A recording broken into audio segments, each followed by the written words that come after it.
Hey, I'm Caleb with Auman Landscape. We're a landscape design build company here in Southeast Ohio.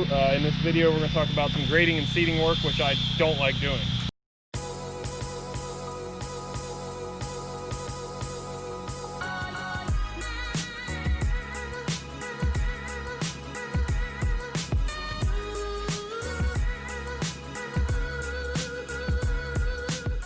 The most important thing with grading and seed work, especially the seed application or aspect of it, is setting expectations with your client and talking about what the soil is worth, if it's worth anything, if it has no organic matter, organic value to it so things will grow. It's crazy important that you talk to your client about the expectations of how it's going to grow, what the warranty is, what you're going to do if it doesn't grow, or if it's patchy and spotted. It's the #1 thing to talk about and set up a policy on with your company when it comes to seed work. If the client's going to water it, if they're not going to water it, if they promise you they're going to water it, if they guarantee you're going to water it, probably all those things are not going to happen. Most cases, folks don't water their newly seeded lawns as they should, and it's a time thing and convenience thing, and sometimes just they don't understand actually how much water a new lawn needs. The general rule of thumb is you want to keep that top 1/4 inch moist for its entire duration. So it's super important you communicate all those things to your clients, that that you can't control the weather, you can't control how things grow, or you can't control just time in general if they don't have time to water the grass or whatever. So that's just the #1 thing. It's, if you ever have any issues on site, it's generally do that. Another thing is, like, say you get this all graded and seeded and strawed and all that, and a giant gully washer storm comes through and washes away half your project. Who's on the hook then? What's your policy? You need to set a policy as a company of, like, you'll come back strictly at time and material cost. You'll eat the cost and repair it, and just expect to do so many of those a year or whatever the case is. So a lot of these things, just kind of going into this kind of work, knowing these things, talking to your client about if they have irrigation heads, if they have dog fences, things like that that need to be located, aside from public utilities, which you must call 811 in the in the United States anyhow, as far as like getting underground utilities located. So it's all about communication with your client and picking the right seed blend for, like, the application, be it you're in a warm season turf grass area or a cool season turf grass like we are. So we plant a lot of turf type tall fescue, something that's really durable and tough.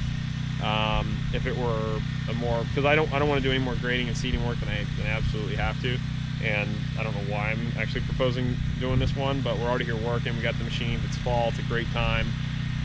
So I think we can just go ahead and slip this in. So, and I got a sales goal I want to hit, but again, the biggest thing is just setting the expectations and going from there. It's a great idea too in your swale areas and stuff like that. If you can get an erosion control mat in there, like a seed blanket or seed and straw, or a straw blanket, straw netting, that kind of stuff, it's really good.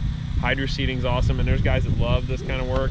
I'm just kind of about it because I don't want to deal with, if it doesn't rain, it's my fault, and if the client doesn't have time to water it, it's my fault still. As a contractor, you look like the bad guy no matter what. I wonder what that wind's doing to this. So those are the things we look for when we're doing this kind of work, and just a few of the things, and I'll probably think of some other stuff and I'll shoot on that later. So that's that. So with the seed work too, the other thing that's really important, like all business transactions, is knowing and recovering your cost of, like, your seed, of course, and knowing, like, with cool season grass, 10 pounds per 1,000 square feet is a really good application rate that provides a lot of surety. That's what we at least put our turf type tall fescue down at. So knowing your quantity, so you have a good takeoff on how much grass seed you're going to need, followed by what your machine costs are, and if you own the machine or if you got to rent it, what it costs you to have that machine on site for that day. And generally, I wouldn't even try to bother, especially for guys doing little jobs where they rent all the machinery. Don't even plan on, like, a half-day rental and a half job. Just book the whole day, price it in there accordingly, and don't even try to, like, kill yourself to get it done by noon. You can get rid of rental machinery back and all that stuff. It's not a rat race worth it. Just plan the whole day, do a really good job. Even on a little job, you got to set minimum prices for, like, anything you can. Because essentially, that even on the half-day job, you're going to blow the whole day on it. So you got to be really sure that you're recovering your machinery and making money on that machinery. It's there to make you money, and that's the point of it. What were you going to say, Britt?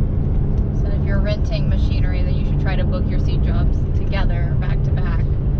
Ideally, but then you get rain and things are different. So it makes that tough. But yeah, ideally you want to book as much stuff together as you can, and try to group, so you maybe get a week's rental rate on a machine if you're at this level, and you book a bunch of seed work together that week, and you're going to bust it and get it in, Lord willing the weather holds for you. But you're going to get a better rate on a week rental, than you would, running it by the day. So you really want to try to, or get a weekend rate, But that's why it's really important. If you're even going to get into this stuff, you really want to try to figure out how you can buy the machinery as soon as possible, so that you're getting the best value. Rental is an expensive game, and buying is a better value a lot of times if you're going to have like a staple machine like a skid steer or a tractor or something like that. So that was just my quick thought. Make sure you're recovering your overhead properly. There are programs like Auman that can help you do that properly. There are other software and stuff applications out there, and people you can consult with. Don't be afraid to consult with people about what you need to charge to make your company work. So that's our philosophy on seed work, grading work, stuff like that. If you like this video, please like it, subscribe. Check it out. It encourages us to keep producing this kind of content. Put any information or any thoughts you have on your seed and straw policy or seeding policies, and sodding and all that kind of stuff. But I rarely deal with sod. Again, thanks for watching, and I don't like the outro thing. We'll see you in the next video. I'll see you in the next video.